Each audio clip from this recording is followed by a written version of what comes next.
Hello, welcome to the Kitchen Spy. My name is Kate and this is another video of Meals of the Week, and this week is from the 23rd to the 29th of May. Still in lockdown obviously, so I hope this video finds you safe and well and that you're able to get all of the food that you want to feed you and your family. What I'm going to do is do Meals of the Week obviously, and then a little bit of local colour around the area in terms of the countryside and of course Jess. And then I'm also going to answer a few of the questions I got on the Q&A. So if you don't want to listen to that bit, what I'll do is I will attempt to put chapters down below so you can skip those at the end if you want to. Anyway, I'll crack on with Meals of the Week and I hope you enjoy the ideas that I've got for you here. So on Saturday I did spiced chicken breast with lentil and spinach dhal and some salad. So this entire plate of food came to 420 calories once I'd added some dressing, and my preferred dressing of choice is Mary Berry's light salad dressing. Anyway, I've made a video previously for the dhal, so I'll link that down below if you want to give it a go. And as for the chicken breast, I really just gave it a rub with some Cajun spices, and then I just left it in a bag in the fridge for just a couple of hours, and then I just roasted it off in the oven with just a squirt of oil on top of it, and that was really delicious and very filling as well, because obviously lentils are. Then on Sunday I did a roast pork tenderloin. So this was really delicious, and I served mine here with carrot and swede mash, some cauliflower and some Savoy cabbage, and I just served that with Bisto Best gravy.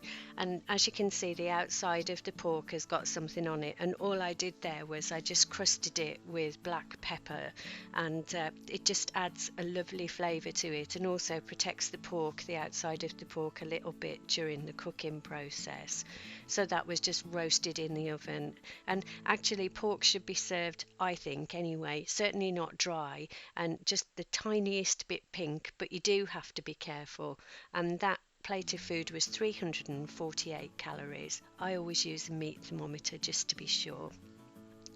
Then on Monday I did a spicy chicken pasta. So this was some just chicken breasts chopped into chunks and then cooked in a tomato based sauce. So I'd got garlic, chili powder, peppers, and a tin of tomatoes, and also about half a tin of chicken stock. Just mix that all through and then mix it with the pasta once the pasta is cooked. This is gluten-free pasta, and then served with a little bit of parmesan on top. That was 479 calories. Then on Tuesday I did my cheesy vegetable bake, which is becoming a firm favourite in this house. So fundamentally, any vegetables that you've got, just cook them through, steam them or whatever, or roast them. I roasted the butternut squash in this, but steamed the other vegetables, and then I just put them into a baking dish and cover it with the cheese sauce that I've made from 200 ml of milk, a tablespoon of corn flour, then some garlic granules and about 40 grams of cheese, and then just put that over the top and bake in the oven, and that was 292 calories. Then on to Wednesday, this was something from the freezer, so it doesn't look very much, but it tasted very good. And this is the butternut squash lasagne, which is from Vicki at the Foulger family's recipe. So I will link that down below if you want to go over and have a look at how she made that. That's where I got the recipe from. And this was 368 calories, served with the salad as you see it here. Then on Thursday I just did some salmon, a salmon fillet, which I roasted off in the oven in some foil just to protect the fish a little bit, and I served that with some roasted butternut squash and some salad, and this came to 427 calories, and it was really delicious. I'm not a big fish eater, but I do like salmon and firm white fish, so this was quite nice. The butternut squash just chopped into chunks and then just sprayed with a little bit of oil and then roasted off in quite a hot oven for about 40 minutes.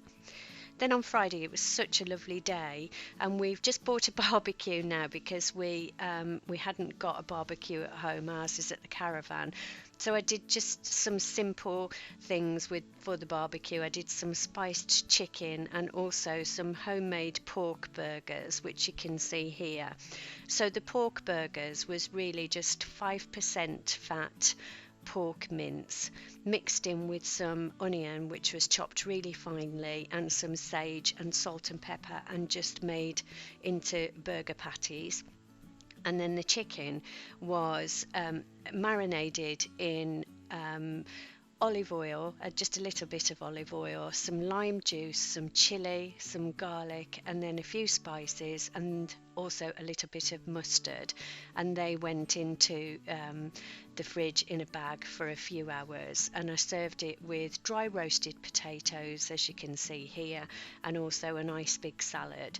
I'm not really sure on the calories on this, I'm afraid, because we just helped ourselves. There's just the two of us, so there's not a huge amount of meat. It seems pointless, and as you can see, there was some red wine in the offing as well. And then because it was Fridays and we're trying to make Fridays just a little bit different, again we had a fire pit. So it was light when we started the fire pit, as you can see here, and there's Jess having a mooch around the garden because she doesn't really like the fire pit very much. But we stayed out till about 11 o'clock all told, and it was just really nice. It's so relaxing, and it's a really good way to kind of differentiate the days, because at the moment they just all seem so samey, because of course we're at home and we are lucky enough to be working from home. I know not everyone is.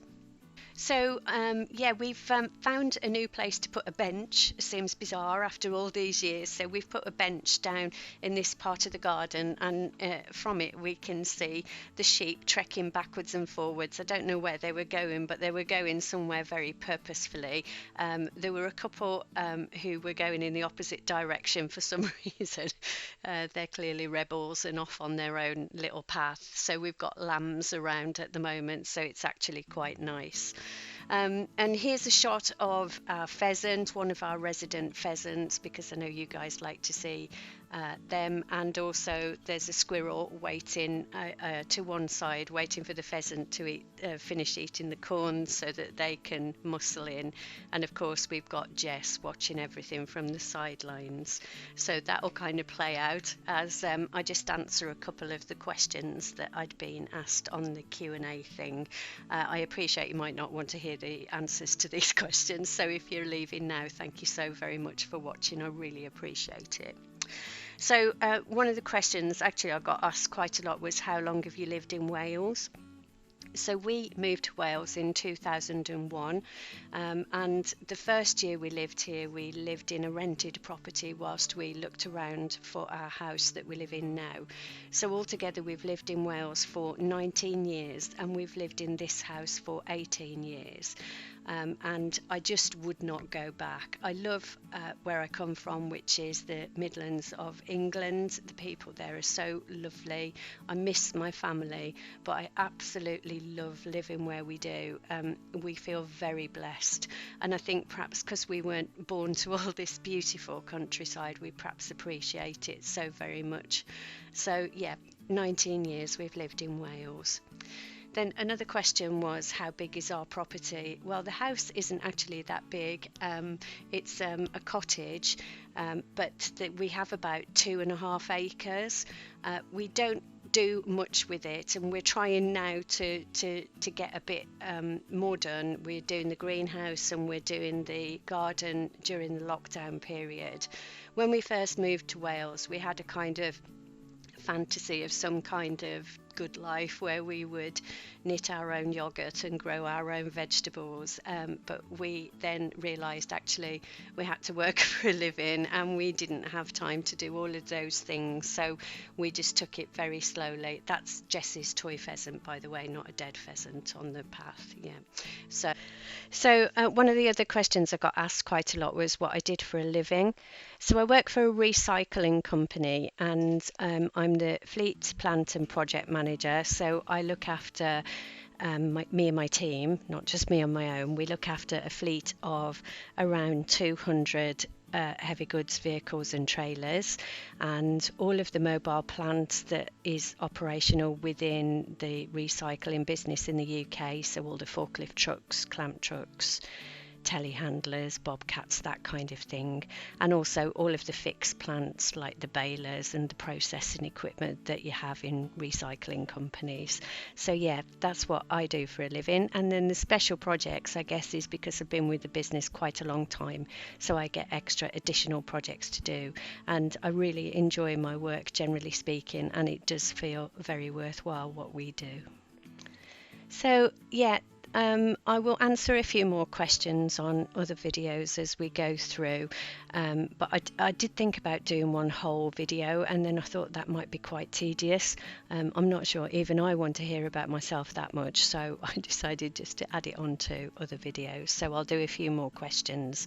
So if I haven't answered your question, I'm sure it will come up in the future. Anyway, just thanks so much for watching. It's always a delight that people do actually watch and enjoy the videos, so thank you very much for that. If you're already a subscriber, thanks so much for subscribing, and if you're not and you feel like you might want to, there'll be a click to subscribe button coming up soon on the video, and if you could click that, that would be wonderful. I know a lot of the people who watch my videos aren't actually subscribed, so it would be great if you could, and then you would be able to find out when I load other videos. Anyway, I just want to say once again, thanks so much for watching. It's lovely to have you here, and stay safe, and I hope to see you on the next one. Take care. Bye bye.